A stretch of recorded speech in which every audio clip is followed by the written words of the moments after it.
தற்போதைய அண்மை செய்தி, ரவுடி சிசிங் ராஜா என்கவுண்டர் பகுதியில் மாஜிஸ்ட்ரேட் ஆய்வு நடைபெற்று வருகிறது. இதுகுறித்த கூடுதல் விவரங்களுடன் இணைகிறார் எமது செய்தியாளர் சுப்பிரமணியன். வணக்கம் சுப்பிரமணியன், உங்களுடைய கூடுதல் விவரங்களை சொல்லுங்க. இன்று அதிகாலையில் ரவுடி சிசிங் ராஜா நீலாங்கரை அடுத்த அக்கரை பகுதியில் என்கவுண்டரால் சுட்டுக் கொல்லப்பட்டார். போலீசார் அவரிடமிருந்து துப்பாக்கியை பறிமுதல் செய்வதற்காக முயற்சியில் ஈடுபட்ட போது மறைத்து வைத்திருந்த கள்ள துப்பாக்கியால் போலீஸை நோக்கி சிசிங் ராஜா சுட்டிருக்கிறார். அப்போது காவல்துறையுடைய வாகனத்தின் மீது குண்டு பட்டிருக்கிறது.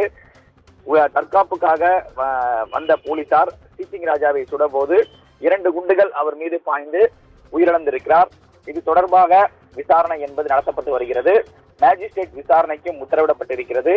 அதன் அடிப்படையில் சோழிங்கநல்லூர் நீதிமன்றத்துடைய மேஜிஸ்ட்ரேட் கார்த்திக் இந்த வழக்கை விசாரணை நடத்தி வருகிறார்.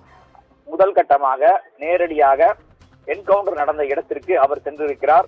என்கவுண்டர் எப்படி நிகழ்ந்தது, எந்தெந்த இடங்களில் அந்த குண்டு பாய்ந்திருக்கிறது, அது மட்டுமல்லாமல் துப்பாக்கி எந்த இடத்தில் சிசிங் ராஜா மறைத்து வைத்திருந்தார், அது மட்டுமல்லாமல் என்கவுண்டர் சம்பவத்தில் ஈடுபட்ட போலீசார் அங்கு வரவழைத்து அவரிடமும் விசாரணை என்பது நடத்தப்பட்டு வருவதாக தகவல்கள் தெரிய வந்திருக்கிறது. இந்த சம்பவ இடத்தை ஆய்வு செய்யப்பட்ட பிறகு மேஜிஸ்ட்ரேட் கார்த்திக் நேரடியாக ராயப்பேட்டை அரசு மருத்துவமனைக்கு வர இருக்கிறார்.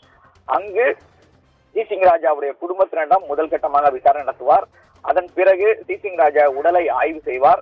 எந்தெந்த இடங்களில் குண்டு பாய்ந்திருக்கிறது என்பது தொடர்பான முக்கியமான தகவல்களை ஆய்வு செய்யப்பட்ட பிறகு குடும்பத்தினரிடம் விசாரித்த பிறகு பிரேத பரிசோதனை செய்வதற்கான அனுமதியை அவர் வழங்க இருக்கிறார். அது மட்டுமல்லாமல் பிரேத பரிசோதனை முழுமையாக வீடியோ பதிவு செய்யப்படும் என்றும் காவல்துறை தரப்பில் தெரிவிக்கப்பட்டிருக்கிறது. உங்களுடைய விவரங்களுக்கு நன்றி சுப்பிரமணியன்.